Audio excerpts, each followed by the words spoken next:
Good evening, everybody, and welcome to the October 2nd meeting of the Dairy Conservation Commission. I'd like to start by calling the meeting to order, and prior to standing for the Pledge of Allegiance, could all members please make sure your microphones are green, all cell phones are shut off or set to silent on the board and in the audience. And with that, we will rise for the Pledge of Allegiance. I pledge allegiance to the flag of the United States of America and to the republic for which it stands, one nation, under God, indivisible, with liberty and justice for all.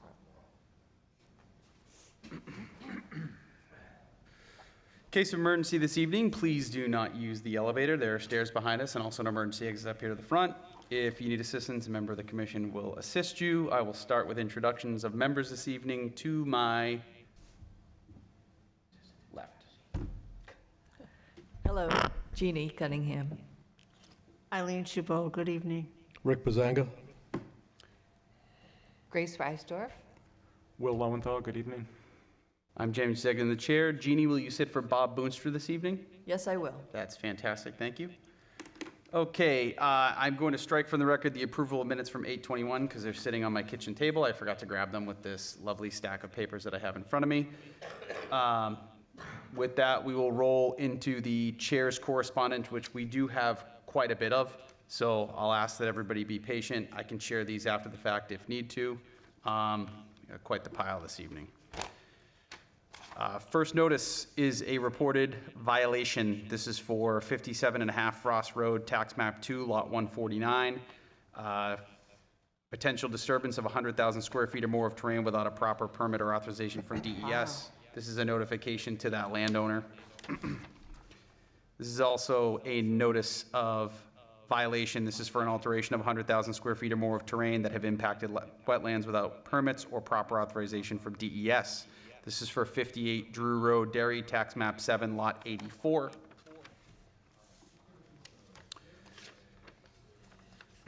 Next notice from DES. This is for an application received but needing more information. This is for 15 Escumbit Road, Derry, Tax Map 16, Lot 18.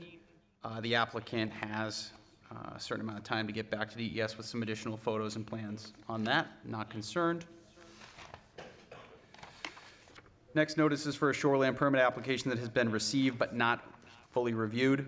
This is for 1006 Colette's Grove Road, Derry, Tax Map 19, Lot 67. Available on one stop for review. Next notice is for a potential violation. This is for 135 North Shore Road, Derry, Tax Map 19, Lot 5, for a dock and structure.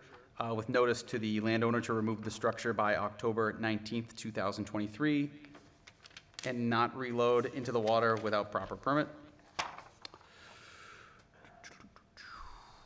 Here's some good news here. This is a wetland permit approval. This is for Tax Map 18, Lot 30, 17 Taylor Brook Lane for the record. Impact of 1,406 square feet along 150 linear feet of bank to reconstruct a riprap slope and construct a retaining wall.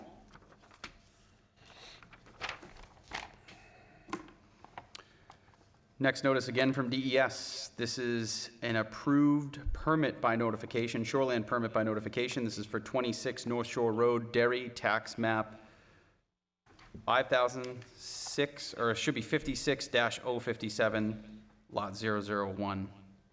They missed the dash, though, in that. This is to build a shed on property off North Shore. Next notice is a dock violation. This is for Violations. subject property, Busby Grove Road Extension right-of-way, AKA Busby Beach. So it must be a general area within one of the groves. But it's for a dock. Owner's been notified, and we'll work with DES on resolution on that. Okay, out of DES, we have a notice here. Derry residents urged to be septic smart. I believe this is shared out there as well as at the library and a lot of our town facilities. It's available. For more information, you can visit epa.gov/septic. This is about, thinking about things that we put in the sink and don't overload the commode and a lot of other things that can put stress on our septic, so we have that. Last notice that we have for our correspondence session, this is a letter dated August 18th, 2023. This is probably the most comprehensive notice that we've received from CELT on multiple walks on our properties. We had Amanda Hollenbeck for many years. This is from Katie Bates, who's our seasonal steward here now for Derry, who visited multiple properties on easements that they hold, so I want to share some of the information from her walks. The Derry Homestead, AKA Shepherd Park, was seen to be in good condition. Trails still visible at the lower end, but are noted not to be frequently used. We know that there's just not enough parking really in front of there. Picnic areas also appear to be in good shape, but used infrequently as well. Those are off Pond Road. Overall, good condition. Next note for the Carish property off Willow Ave. It says, during the visit, there's observed rutting approximately 30 feet along one of the trails, which appears to be caused by ATV due to the rutting being approximately 1 foot. We need to get out there and re-sign that, as there's multiple access points that people have gone in and out of that property, so we can certainly do that. And there's some also discarded cans and litter on the property with a pinpoint, so we can actually find it via GPS where those are and remove it. Next notation is for the Sawyer parcel. There's a notice here about multiple spots of rutting from motor vehicles along the eastern trail, longest spot about 30 feet. 2 motorized bikes were observed on the property while they were actually walking it that day.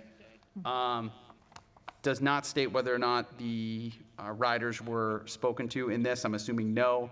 They're asking for some additional signage to be put on the property, so I'll talk with CELT about where they'd particularly like those, as well as including GPS for a game camera that is located on the property with specific coordinates there. I want to go back and look at that, because I don't recall whether or not we had hunting permitted at, I think Sawyer was no hunting, right? No, I think it was hunting. Okay, we'll verify that, but there is a location for a game camera up there, so. Is there another name for the Sawyer property?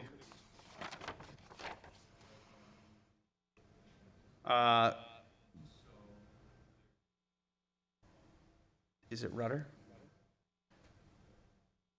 No, Rudder was the owner. I think it's called the Sawyer. Yeah, the CELT naming convention doesn't always match ours, Will, so I'll verify once I pull that pin, and I'll get back to you on that one specifically. Okay. Okay.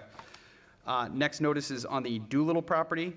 This is the one off Faith Drive. They do have one notice of violation on the property, perceived notice of violation, where somebody has placed a sign stating no hunting and some other things on the property that they don't think is accurate. So we got to go out and check that signage. They believe it to be on private property. Supposed to be on private property, but it's not. It's on our side. It's on our property? Yeah, they want to take care of that.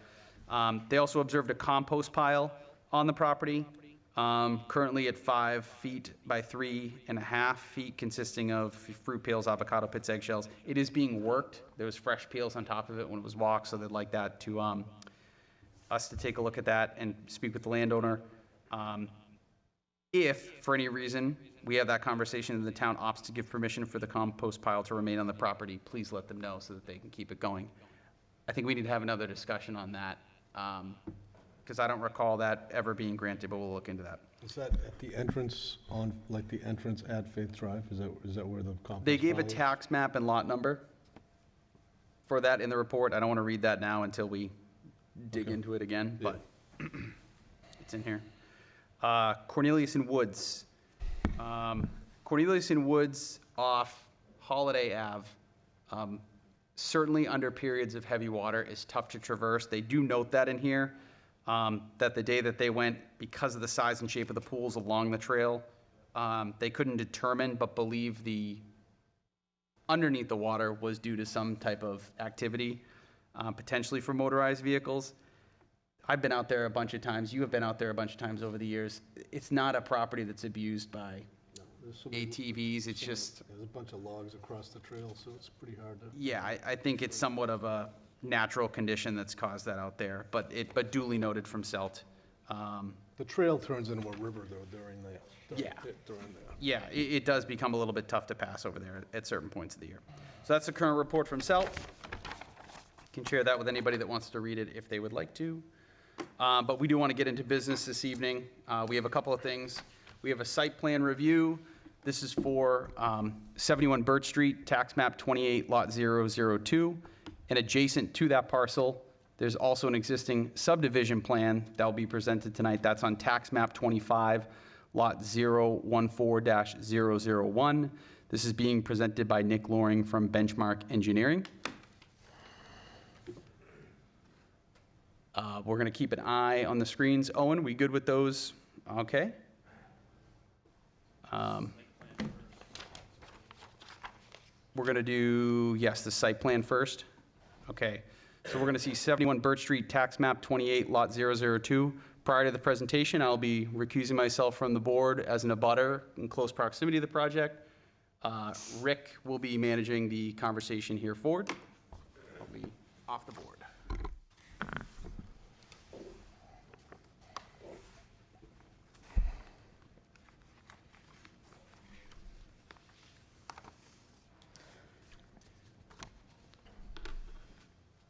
Good evening, everyone. My name is Nick Loring. I'm with Benchmark Engineering. We are the engineers on the project. We're in the process of putting in an application for a site plan for the site at 71 Birch Street. That owner applicant is 71 Birch Street LLC. It's identified as tax map 28, lot 2. And it's approximately a 2.7 acre parcel in size, and it's in the OMB district, the Office Medical Business. We're proposing a 5,632 square foot, that's the footprint of the building. The first floor, there'll be retail in the front. There is some office, warehouse, and garage at the rear of that building. There is also a second story to it, which will have 3,000 square feet of office. So the total square footage of the building inside is 8,632 square feet. We were, before the Zoning Board of Adjustment, we were granted relief by the zoning board to construct the building within the town's 75-foot wetlands building setback. The site is located on the northwest corner of what's known as Chutes Corner. It's the intersection of Kendall Pond Road and Birch Street. It's in that one undeveloped corner of that intersection. There are currently 3 curb cuts on that easterly side of the existing wetland. There's a wetland shown in orange on the plan to my left, and that bisects the property, and we're building on that easterly side. So on the easterly side, there are 3 existing driveways. There's actually 2, so when we get to the subdivision, there was some multiple lots there that were kind of merging and creating and moving some lot lines around. But so this plan that we show here is the final product of that subdivision to create that lot for the site plan. So as part of the site plan, we're going to close up one of those existing driveways on Birch Street. We're moving both of these driveways as far from that signalized intersection as possible. We've been working with DPW. And just so everyone's clear, this project, it's a singular project, but it has both a site plan and a subdivision associated with it. So the site plan is kind of the commercial portion of it that has frontage on Birch Street and Kendall Pond. So there's a few improvements here that we're doing as well, aside from the upgrades to the parking and relocating those driveways. There is a detention pond in that kind of upper right corner that's shaded in like a lighter green color, so that all the runoff from the property will flow to that detention pond. It will provide treatment and mitigate peak flows, and there's an outlet structure to it. That outlet structure will then go underneath the driveway, and it daylights into that existing wetland. So and that existing wetland does flow. There is no culvert under Kendall Pond Road. That's kind of the beginning of it. There's some runoff that enters from Kendall Pond and actually flows more to the north There's a low spot in Birch Street. If you drive that, there's a culvert under there, and that runoff, that culvert daylights over kind of where the tennis courts are. So that's just the on-site kind of flow pattern of where the water goes. We have no wetland impacts associated with either of these projects. We are proposing erosion control around the entire perimeter, around the wetland from Birch Street all the way to Kendall Pond Road. So we'll have it from lot line to lot line along the edge. We expect either silt fence or mulch berm to be used there. We also have, so the way the site's graded is everything, if you look at if you're standing on Birch Street looking down at the site, the back right corner of that building is the highest point of the pavement, and that water will flow around either side of the building and towards that detention pond. There's a couple catch basins that will allow water into the pond. So from a drainage standpoint, we did add Cape Cod berm just along the wetlands side, just to ensure everything will be graded away, but just as a kind of extra measure there to ensure no untreated runoff gets into that wetland. We are proposing Cape Cod berm along the entire backside of that parking area that goes around the building. The site is going to be serviced by municipal water and an on-site septic system. There is sewer that's in the street, but currently it's a dry line, so there's no possibility for connection to that. And so we will have a NHDES septic permit that'll be associated with this, but that will be the only outside permit. Nick, I cannot see where the septic is on the map. The septic is going to be the parking along Birch Street. It's going to be in that green space in front of it.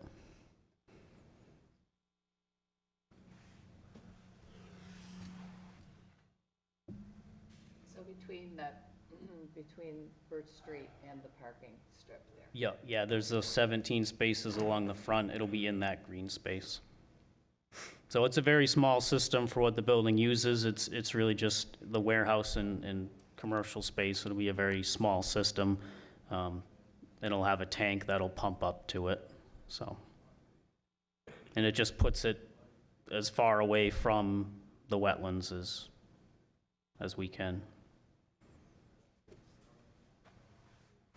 What is the distance away from the wetland? Do you know? The required setback it's 75 feet from standing water. Right. that- is So from your- edge of wet, we're holding all of our will be 75. It will be 75, okay. That'll be greater than 75. That's what I was wondering, if it was going to be less than 75. Okay. Yeah. Thank you. So that's, if there's any questions or concerns, I'd be happy to address any of them on the site plan portion.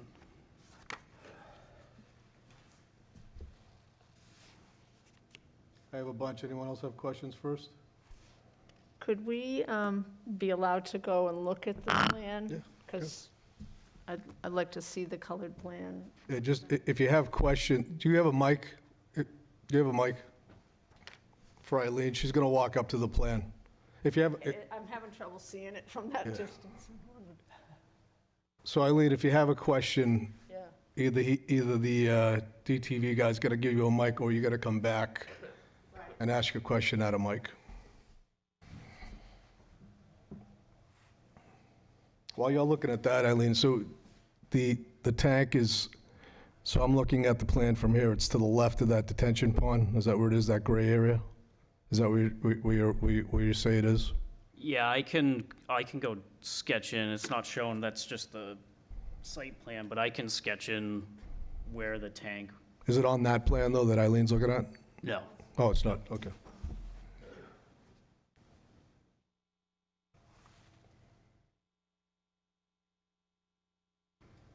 While she's looking at that, have you made any plans on where your snow storage is gonna be? The majority of it will be in the green space up along Birch Street, and then along, there's actually quite a bit of room between that edge of pavement and the pond. So the majority of the snow storage will be there. So it'll be in areas that, when it melts, will flow to that detention pond that's there. So is there curbing on the entire parking lot? Nope, there is,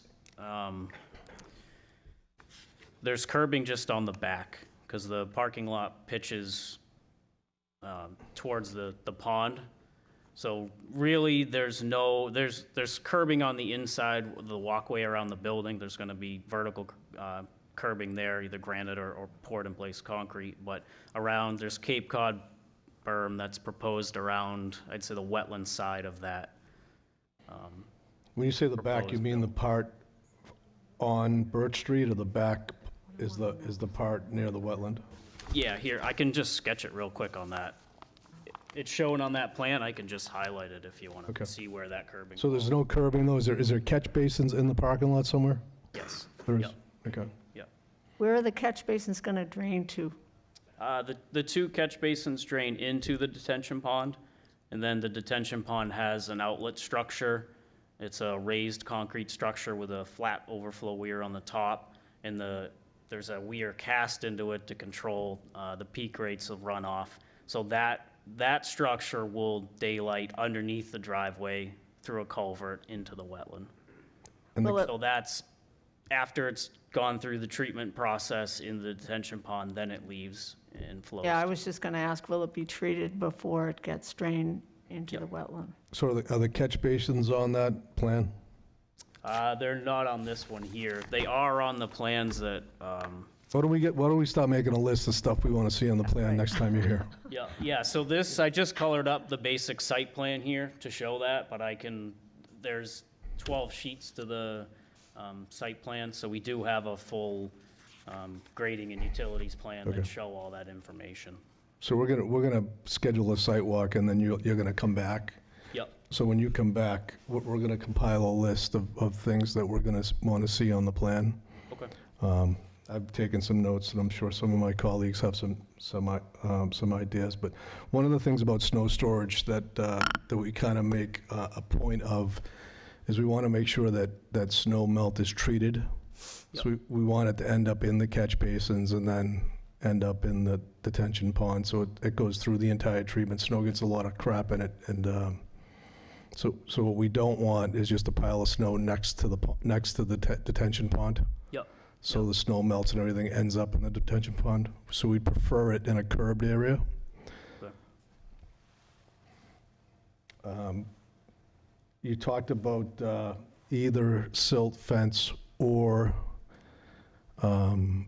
hay bales in your, what did you say? I mean, The silt fence, or we've also spec'd mulch berm, which Okay. is a like stump grinding type material. It's not bark mulch, it's a more yeah, I don't know. stringy. We're very familiar with what it is. Yeah, so we prefer to give the contractor the option if there's some trees or stumps that they end up, a lot of times they'll bring in some truckloads and build those. So that kind of gives them the option to use either the berms or silt fence. So we usually prefer silt fence and straw bales, Okay, specifically straw and not hay, especially near a wetland like that. The straw has can have a lot of invasive seeds in it and create an invasive problem. Straw has less of that. yep,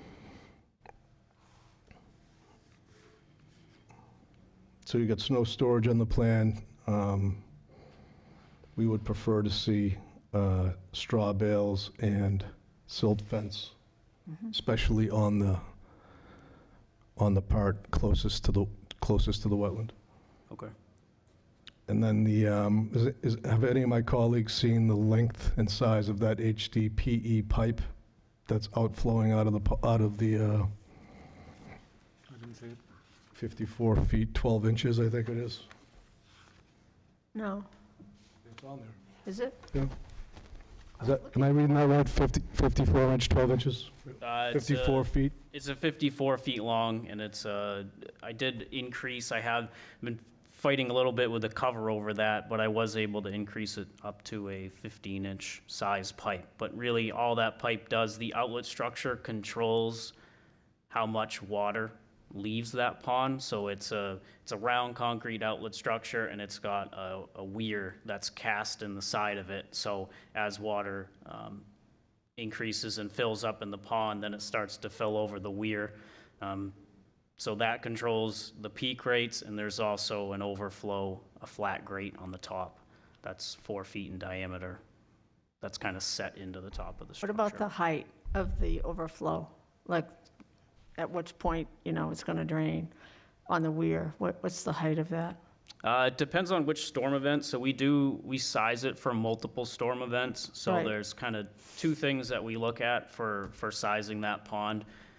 There's the treatment, and then there's the mitigation of the peak rates of runoff to make sure that at our downstream portion of the site that we have no increase from pre to post development in those storms. So working with DPW, we have sized that because we have gone through one TRC review on this. So we have addressed their concerns with the drainage, and that is meeting both. They require meeting the 2-year storm, the 10-year storm, and the 25-year storm. They're 3 requirements. So that pond is, the bottom of the pond is 290, and the top is about 291.5. So it's a pretty shallow pond. So there is some grade off of Birch Street, but the depth of water in that pond is pretty minimal, and it'll only see water during a large storm event. So But it's not sized for like a 50 or 100-year storm? it is size. We check them all for a 50-year storm. Yeah. To make sure that both 50 and 100-year storm, that's why I did increase the size of that culvert, is because when that upper diameter grate starts to receive flow from those, we just wanted to keep the water level as low as possible. You had just mentioned 2, 5, and I think it was 25-year storm? Yeah, so those are what the town requires to make sure there's no increase in the peak rates of runoff, but we always check them for larger storms to make sure that the pond still functions in So you'll bigger storm be going events. out and doing inspections after those larger storm events to see Yeah, what's going on? so there are operation and maintenance requirements for all the ponds now, so it's something that twice a year, and after rain events, that there is an inspection. We create a manual that's reviewed by Public Works and is part of the approval that gets, part of the approval of the site plan, that the owner has to keep track and make sure that the pond is maintained. And he'll be having you do those inspections? That's something it's up to the owner. Typically, the owners will do that, or if they have a landscaper or somebody that's maintaining the property, that they'll be the ones that kind of keep an eye on the pond. And because we're not there as often, so it's really right after a rainfall event, especially these type of ponds, you just want to make sure that it's draining within, these ones are supposed to drain down within 72 hours, so. You said a landscaper. Shouldn't this be something for an engineer to do? Right, that has the proper expertise to evaluate what's going on? Yeah, I mean, we can bring a copy of what the operation and maintenance, it's a pretty straightforward, it's just a checklist item that they go through.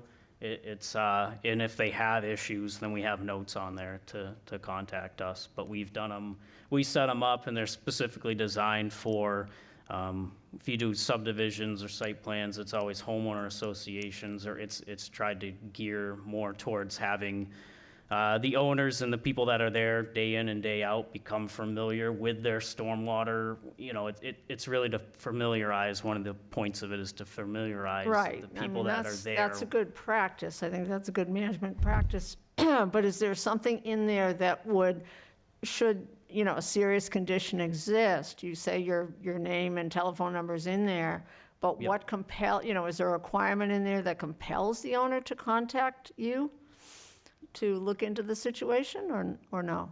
Yeah, so these ponds, if they don't function, then when they do their inspections, that's something that they have to turn, if upon request from the town, that's those forms they have to keep on record. So from that standpoint, they have they have to provide those and make sure that they're doing that, because the town can request. So they have to submit them to the town If the town requests it, if there's, the town requests it? Yeah, So so there if the could town's- be, there could be a serious situation that might exist after a large storm event, and they're just hanging on to the records. How would the town or anyone else know about that? it's no different than any other, typically what we see on these ponds. If there becomes an issue, then it's right at a main intersection that, you know, it's in the owner's best So it would interest be of up their. to someone observing it as they're driving by. Well, it's, what we see is it's the owners or the homeowners, so whoever's taking care of the property, it's, you know, all this infrastructure and everything it's becoming extremely expensive. It's in the owner's best Understood, interest yeah, to no, I'm maintain familiar their with that. property. I'm familiar with so. that. Yes, it is expensive, you're right. I'm just concerned that if a serious storm event occurred and it's, you know, the owner does not, you know, have the expertise to do anything about the situation, if they don't contact you, you know, that could cause harm to someone else, you know? Yeah, and these, we always try, that's why we do the slotted weirs, because it does, if there is some debris in the pond, as opposed to an orifice, the slotted weir, as the water level rises, it will eventually reach either a larger weir or the overflow structure, so that water will always have a chance to, it greatly diminishes the chances of there being some type of plugged orifice, so water can still leave the pond. As long as it's maintained, yeah. Yeah, well, even without that's what the slot weir, so if there's sticks or debris in there, that it will rise with the water level. Yep. And it has a chance to get up to either the larger openings or the grate on the top, so.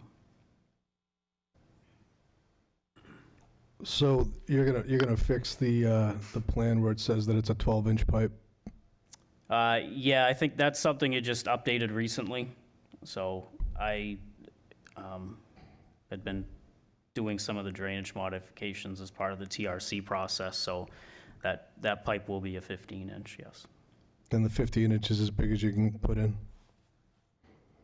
We look at it from a couple of different perspectives. We look at it both from a storm, water, rate perspective, but when they get 54 feet long, we think about other things that can get stuck in a pipe that's that long. And when they're small, it gets difficult. If whatever gets stuck in there is 25 feet from either end, you know, we like to see bigger pipes. So did you say you had a cover issue on the pipe? Is that why it's 15 inches? Yes, yeah.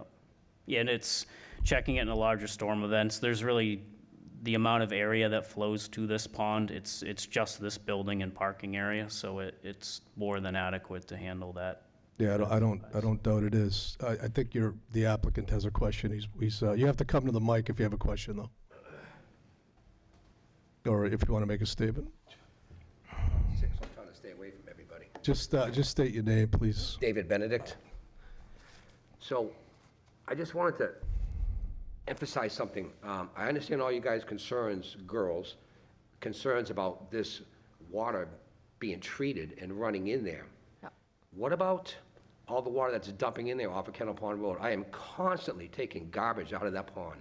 Nobody cares about that. No, we all care about it. It's completely polluted right now, that pond. No, I know, Because- we care about that, but The only water that feeds it, it comes down Kendall Pond Road. And they got this big berm, and the water just pours down Kendall Pond Road right there. It takes all the cups, oil, you name it. Whatever's on that road, it flows right into it. And I'm the one that's out there cleaning it all the time. Right. So it's kind of frustrating. no, it's equally as frustrating to us.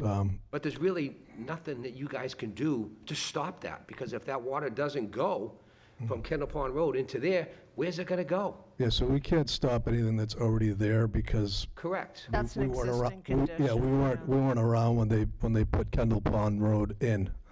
So basically, what I'm trying to say to you is, I am the type of guy that, I don't know if you've seen that property, right? I didn't have to make that thing look the way it did, but I wanted to. I wanted it to look good for the town of Derry. And if we get done with this corner, it's probably gonna be one of the nicest corners in Derry. But it just bothers me. I understand you girls, you know, but what's coming off Kendall Pond Road is 30 times worse than what would come off of my parking lot. 30 times worse. Right. When you take a walk over there, take a look over there. There's cups, plates. Me and my friend have taken out so much garbage out of that pond because there's no river feeding it. The only thing that feeds it is Kendall Pond Road. That's it. Yeah, we're glad you're gonna clean it up. Yeah, thank you very much for your I stewardship want it to of stay the property. clean. That's how Thank I you. am. Thank you, I appreciate that. But it just bothers me that there's nothing can be done. And then, you know, I want to make sure that the water we put in there is going to be clean too. Right. But shouldn't the town of Derry be responsible for cleaning that pond from Kendall Pond Road? Why do I have to do it? Yeah. It's all you guys, it's not you, but it's all the garbage, people throw this stuff out of the cigarette butts, out of the Is there a windows. culvert that's going in there, or any? What's kind of- that? Is there any formal drainage, like a culvert going in there that's carrying some of this stuff? No, Or no? it's only Kendall Pond Road, Is that it just hill. overflow Yeah, there's a drainage hill. that's just? So, I'm gonna just kind of, It goes up to a I hill. want to get back on track a little bit. I just wanted to stress that. No, and I get it. You know, I'm doing my part. I really, really am. I get it. If I had Thank some you. help from the Thank town of you Derry, so I could much make for your it stewardship. really, really nice. Yep, we I appreciate don't your want to get too stewardship. far off track, so we exist to not create more problems in town. We try to mitigate what's before us, and we try to do the best with what's presented to us. So there's a lot of problems, a lot of places. But right I just now- wanted to bring it up. Right now, we want to take care of this and make sure I know, it's I'm really sorry. good, so it doesn't add to it. I just wanted to bring it to your attention, that's all. Okay, thank you. I do want to talk about this pipe and how the commissioners feel about this 54-foot, 15-inch pipe. Is everyone comfortable with that pipe? He's saying that there's not enough cover to make it any bigger. Well, I think one of the concerns I have is, we've seen a lot of damage done in Vermont, and they have changed their thought about 50 and 100-year floods and are preparing for more water, because that's what we're in for as the climate warms up. So I would rather see it be bigger now on that basis, so that there is no flooding in that corner, and you know, headed off. I mean, when they got hit with Sandy, there were tons of damage there. Route 9 or Route 7 through that area was washed out. Homes were lost in that river. That's nothing most of the time we drive by there. So they have changed all that. They've enlarged all their water systems to retain more water and flow better. And so I'm just thinking, it's not you guys, it's or men, you men, from this woman. I would like to say that maybe we need to think about the future a little more than we have, Right. you know, with this. And I've brought it up with every developer that's come through here, so it's not picking on you. So getting back to the length of the pipe versus the diameter, right? That's the issue, Rick? There's not like a catch basin halfway down or anything like that. No, it goes under the driveway, so by the town regulations is 300 feet. Anything longer than a 300-foot pipe run would need a catch basin, so they Gotcha, can yeah. do maintenance. On these type of runs, we typically see, there are some under drains in that detention pond, and we do have cleanouts in those as well. So what we always try and put on those smaller pipes, because those are only 6-inch pipes that are underneath the pond to help it drain after it goes through the treatment layer, is, Let me just stop you for a second. Will, I'm sorry, I Sure. cut you off. Go ahead. No, I'm just,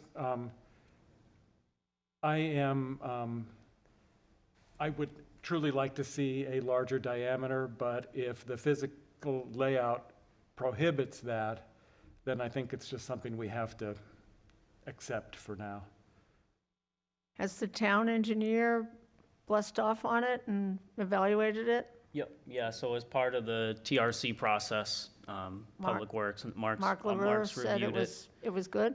Yeah, so we got his initial concept, or sorry, his initial comments. I did some revisions to them. I met with him a couple weeks ago. We went over everything. Okay. So, but he is asking that we submit everything formally again for a second TRC, because of the drainage concerns. So he'll look at those, and just to make sure that prior to going to planning board, that we have all of our ducks in a row, so to speak. Right, okay. All right, I'm gonna schedule, if everyone's chimed in, I'm gonna schedule a site walk, and, do we cover, before we do that, do we cover everything we wanna see on the plan? Snow storage, straw, silt, Can you show on the plan where the septic is going? Septic. You described it to us, but could you put that on the plan possibly? Yep. That'd be good. Yes. and just a refresher on the wetland setback, you said you were granted a variance for 75 feet? It was there's a 75-foot wetland setback, and we were granted relief to be within that 75 feet. And you're at 30 now? Yes, yeah, we had just verbally talking to zoning board, we had said that so any acres, or any wetlands that are over an acre have the 75, I'm sure you guys are well aware, and anything under is the 30-foot. So we were able to have some standard of what we were trying to do. We said if we could at least hold that 30-foot setback, and that's what we had held. Is edge of payment pretty much right on the, where's edge of payment in relation to that? Is it like 15 feet? At some of the closest points, yeah, because there is some grading that's associated with that.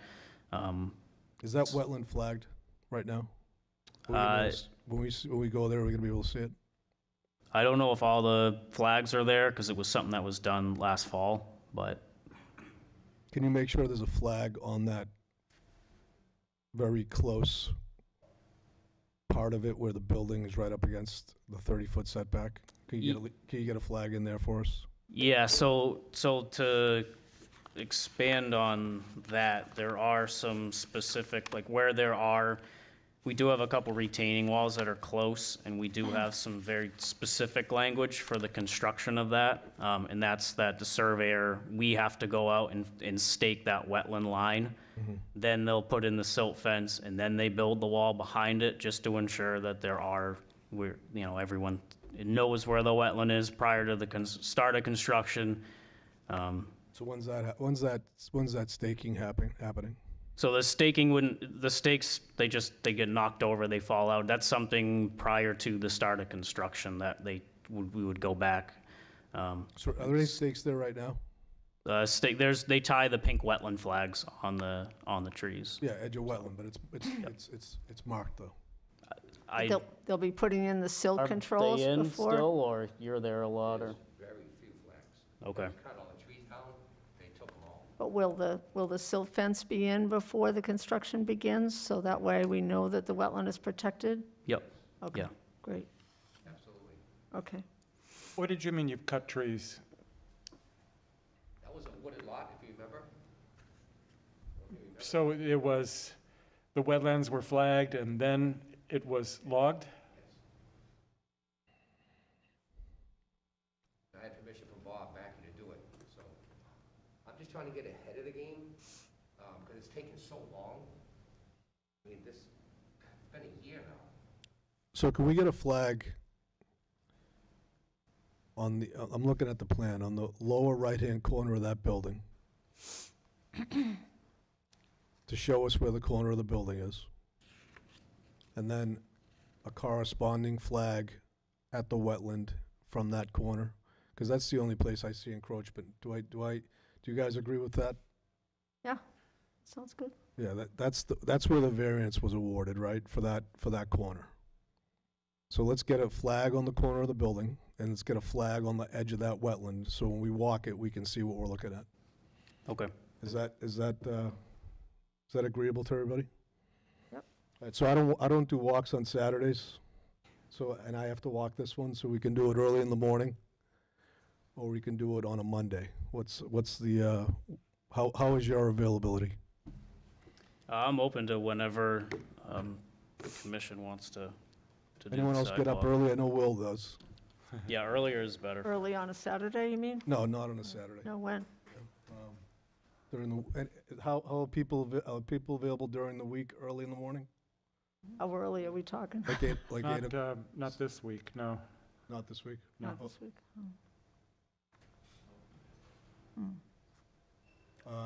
Well, when you say early, do you mean like, Like 8, 7:30, something like that? yeah, no, I wouldn't be available till about 9 or later.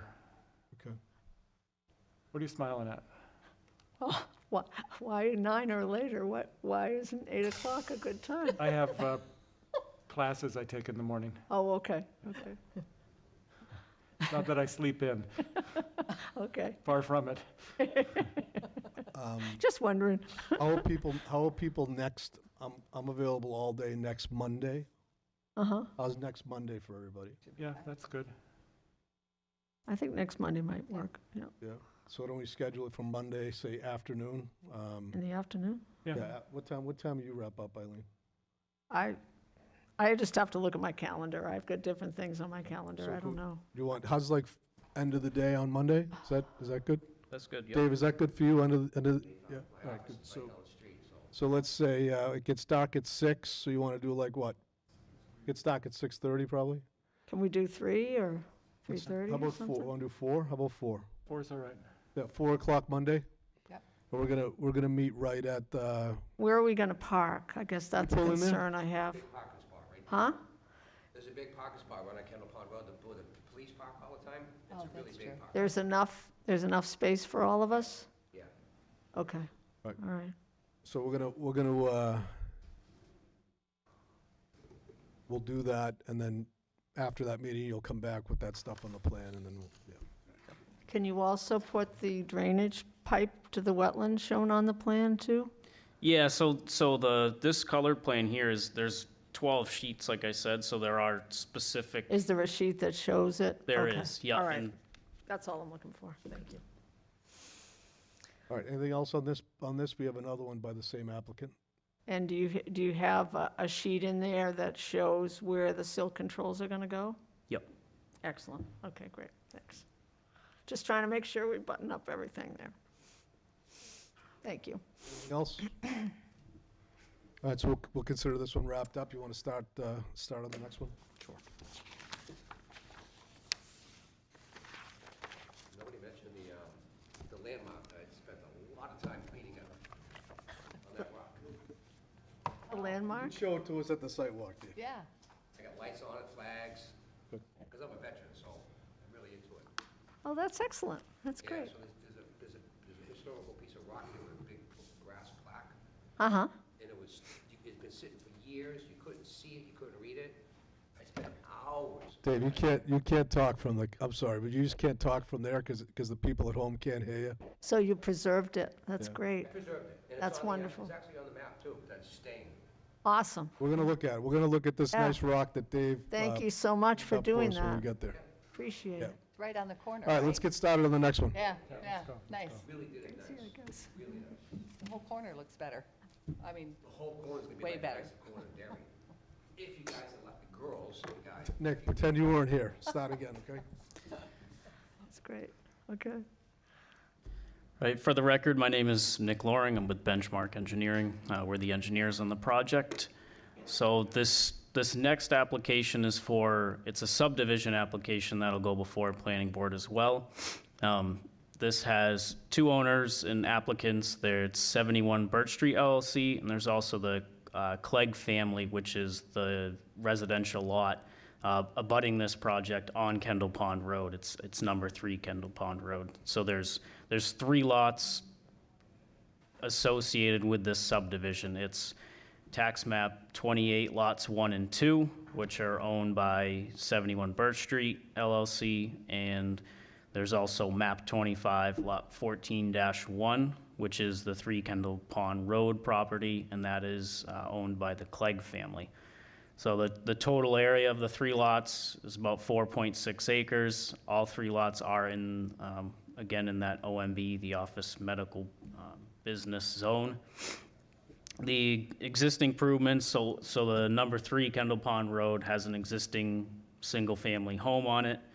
The map 28, the lots 1 and 2, right now, there is nothing on them. There's some remnants of some driveways there. There was a convenience store on that corner, and there was a residential house on that existing lot 1, so there's kind of 3 parts to this subdivision plan.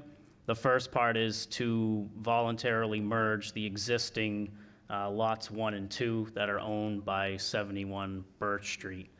And you can see that dashed line up along Birch Street. That is Lot 1. And then the remaining area that also has frontage out to Eden Street is Lot 2. So as part of this subdivision plan, the first part is to merge those 2 lots. The second part is to create a residential lot with frontage off of Eden Street. We were before zoning board and were granted a reduction in the frontage. That portion of the lot that goes out onto Eden Street has 55 feet of frontage, 125 is required in the zone, so we do have relief from that frontage requirement to kind of chop that lot off. It just keeps the residential over on the residential side. And then the third part is to provide a lot line adjustment. It's a land swap with map 28 lot 2, the property owned by 71 Birch Street LLC, and the Clegg's family's property on 3 Kendall Pond Road. They're in the process of this application. Our survey out there showed that there was some existing improvements they had in their backyard. Mr. Benedict has been working with them, and we're going to provide a land swap there, so they're able to keep that existing fence, and they have some playground equipment and things like that.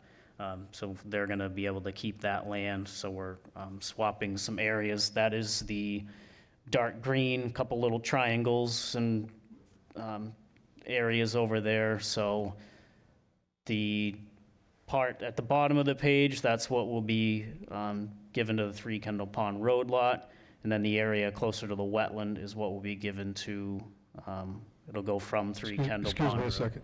Hey, Derry TV, can you get a shot of that on that easel piece, please? Yeah, that would be helpful. Thank you. Yeah.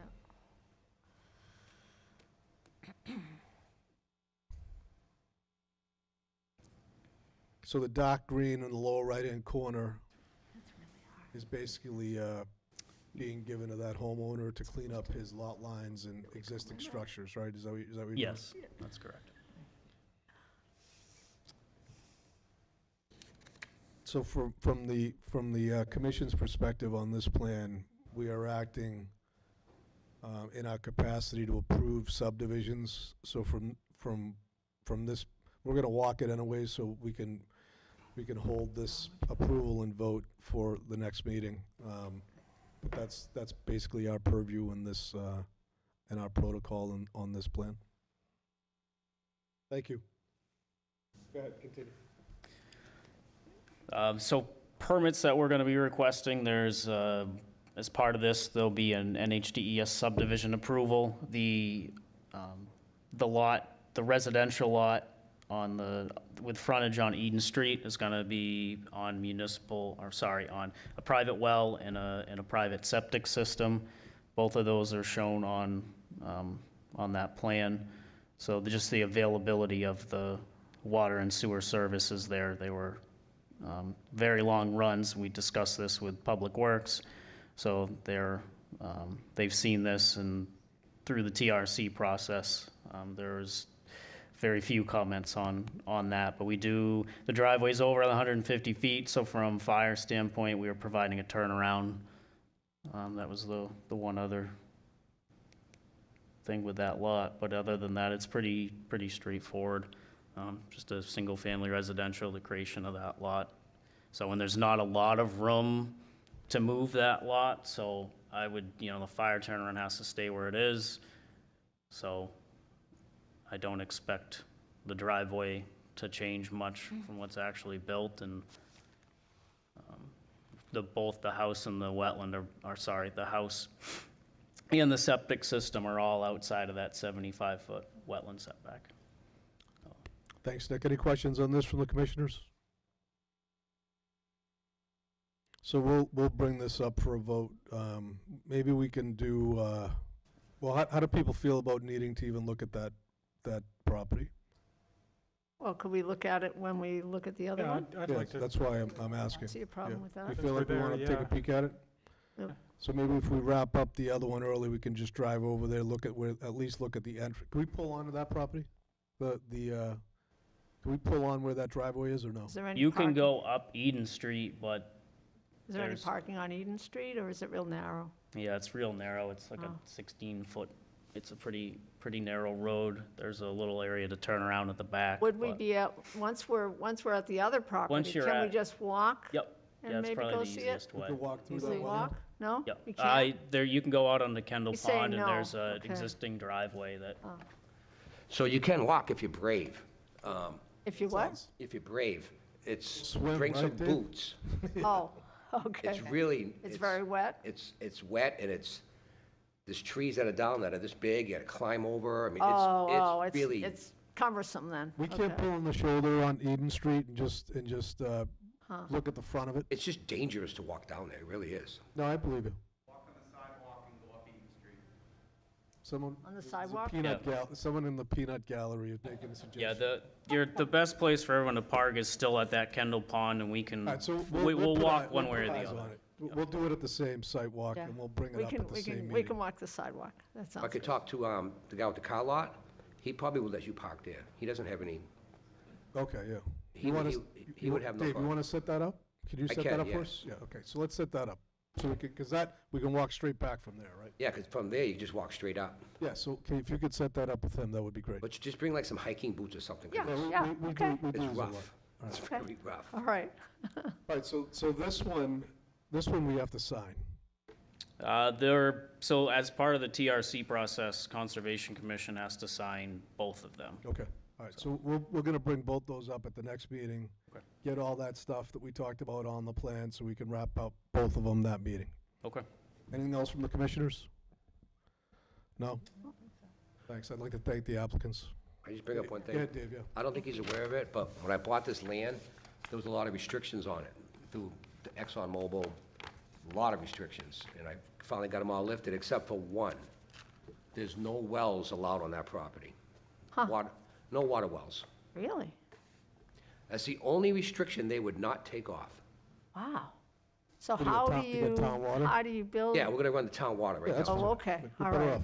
All right, I was gonna say, how do you build a residential lot without water? Like you're gonna have Yeah, some we're gonna wa- just run it right down. You know, to me, we do this all the time, so it's. So you'll have a water line that will Yeah. service both lots? He didn't really know about that because my lawyer's been dealing with ExxonMobil. They had so many restrictions, it was crazy. But we got them all lifted, except for the well. They said no Well, wells. fortunately, you got town water. All right, so it's Yeah. 7:56. I'm going to invite the chairman back. Nick, Dave, thanks for the presentation. Thank you, everyone, Yes, for your thank time. you so See you at much, next and meeting. thanks for protecting that historic memorial, That'd be too. great. Thank you. Okay, bye. Bye. Thank you. Bye.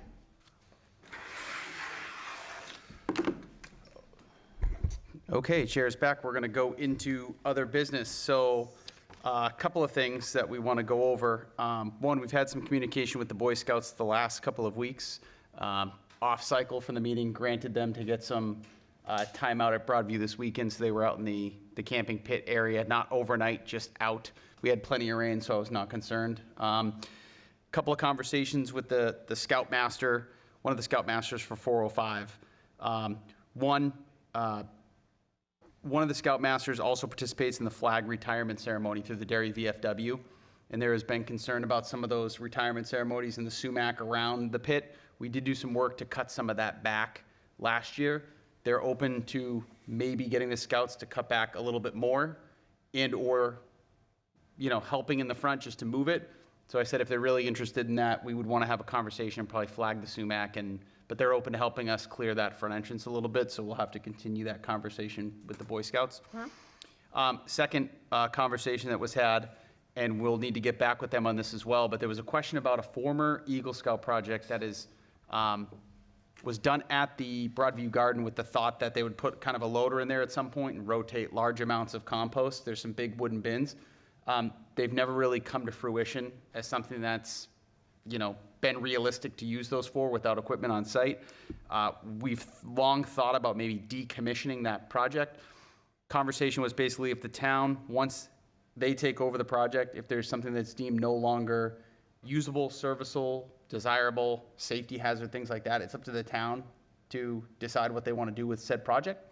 The only thing they would like to be involved with is if we decide to decommission those bins, that they would like to take the plaque back, obviously, in respect to the Eagle Scout and the commitment of what was done on site. So we're going to revisit that in conversation, I think, Will and I, and Will also was wondering potentially about the raised beds, the ADA type of beds that we use that are raised. Some of the lumber material is still in really good shape on those in terms of straight linear lumber. Maybe some can be salvaged, maybe not. But if we're going to dismantle something on site that can be reused and perhaps, salvage the beds, I'd like to see maybe two things done at the same time. But we'll need to talk about that as we get closer to the spring season. Second thing on Broadview. So we are due for a mow. And as many folks know in town, it's a prime birding habitat. We've done studies out there. We cut back some of the creep last year. And our vendor that did the work a couple of years ago for us is extremely busy, does a lot with SELT. We have another partner that's come to the table. He happens to be the gardener that tills the community garden. We had a conversation about getting on schedule and getting a bid for that type of mowing. So a couple of things came to mind. One, we want to make sure as we're coming up against the end of the year that we have enough time to get it mowed. We are safely out of season now, but there is some growth in height there. So the thought would be one would want to vote to potentially do a mowing right now at the end of the year that would go either into the end of October or the first week of November is probably the longest we'd be able to get a mow in. Wow. And then we would look again to do it as early in the spring season as possible, or we would wait and do another fall mow next year, a little bit earlier, potentially. And that data actually checks out. We looked at a couple of documents that were out there, including the original letter from Matt Tarr discussing the potential for the mowing patterns and alternating fields, as well as some resources that were available from the state of New Hampshire, state of New York as well, in terms of maintaining birdland habitat. And I also placed a call to a resident birding expert and longtime conservationist, Paul Dion, and asked for his opinion as well, too late in the season, if frost comes in, things like that. And again, some of the findings were, even if we cut now, we're not going to get a lot of growth, new regenerative growth anyways, but at least would be able to take it down. There would still be new growth in spring. Right. And then again, a little bit of an earlier mow as we tail kind of mid-September or earlier in September would be more beneficial Maybe to the first property week of than waiting September, yeah. till late. I'm completely confused by this. Are we saying it's not practical to mow now in October? It's all based on availability of the person bidding the project. Okay, No, because, he's saying we should mow now. okay, Yeah. because you had concerns. I saw when you said it could go into November, you got. Well, I was wondering about the ground being kind of hard. I don't know. Okay. Yeah. Yeah, So so if we can't get on the schedule for now, then the thought is to do it in early spring? well, yes, but we also had some discussions about the moisture content in the ground as things melt out. Yeah. And the reality is we probably would want to avoid that and just do Yeah. another earlier fall cut. So instead of going in a 3-year cycle, because we've let it go and we've had so much rain, Go that'd towards be the end more of- beneficial to beginning do of cut to cut. September instead of late Yeah, October. to get the growth that we want out of the parcel. So now we're talking mowing in September, October 2024? Mowing this year, Mowing now and mowing. Oh, and then, And then catching up, so we're a little earlier correct, next year. assessing the property again next season. Okay. And determining if we want to pull the trigger on another mow next fall. But that's probably what we would be looking at, would be, yes, so to slow it down, to speed it up, we're going to talk about mowing in October, November, preferably October based on timeline. Latest would be November, early November. Like if we can't get it in, it's just not going to get in. I mean, that's the reality of it. But we seem to be favorable, so we'll go from there. Having that vote, re-engaging with the contractor if the vote is approved here this evening. And then we would look at next year as a separate conversation, but I'm talking about the long-range plan as we talk about this. okay. So here's the basics. The laborer that has come forward has said and put on the table that there is a day rate because he doesn't know, right, just like our last mower, how long it's going to actually take to get from point A to point B. We don't really want to reference what happened last time, but we do know roughly the hours it took to get it done, because we have that in invoice and we paid accordingly for that. So the day rate would be $1,000 for 1 full day of labor to mow. Knowing that we had overages, my thought would be that we put into motion that we would approve up to $1,250 to be allocated for mowing hours based on this bid of $1,000 at a day rate. Last time, Will, you may recall, the mower that we hired was pleasantly surprised getting into those backfields, how quickly it ran. And then there was a lot more work up front that took some time, and that had not been maintained in quite some time. So I We think don't have that now, I think the though, right? labor rate's going to come down a little bit on day 2, where we're not going to have so much there. But certainly, it's up to the contractor and the equipment. If anybody has an objection to going above that $1,250, I'm amenable to discussion. Again, I know things have changed and increased in price and hauling time and all these different things, but Well, if we do an up to, we can go to 1,500 and be safe, right? So I'll make a motion that we spend up to $1,500 to mow Broadview Farm, money to be taken from the administrative account. Do we have a maintenance account, property maintenance account? it's land management. Land management It's either account, land yeah. management or administrative, but the Okay. administrative account gets refunded every year. Yeah. I agree that having a little extra padding there would be more beneficial, and I think it would make me feel comfortable knowing that we have the cushion there. I will say the contractor we've partnered with in the past, again, on the garden, has done a fantastic job, and we've gotten great feedback for each occasion that we've worked with him. He has seen the property in years past, obviously being on site. I sent some updated kind of intel to get an idea, and obviously some of the past photos from when it was mowed, so he would get an idea of the terrain, and I think we're heading in a good direction. And I will say, so we should vote there. So the motion on the table, so do we have a second? Second. Gray seconds. All those in favor say aye. Aye. Aye. Okay, motion carries.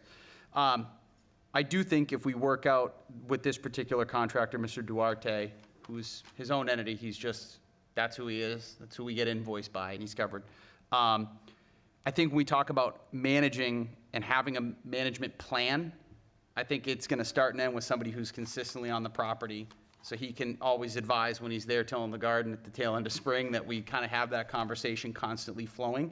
And I think in terms of the pricing, it's on par, and I would say more than fair for the work that gets done out there. So I'll correspond back with him, and we'll kind of get a date to get back out and finalize everything, and I think we'll be in good shape in Broadview come the spring.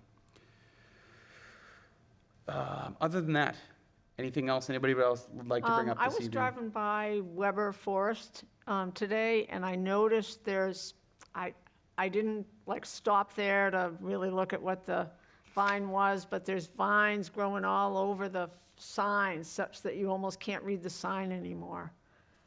I think, we should probably go and try and cut that down Okay, so that the sign's nice and visible so people can enjoy the property. okay. Anything else this evening?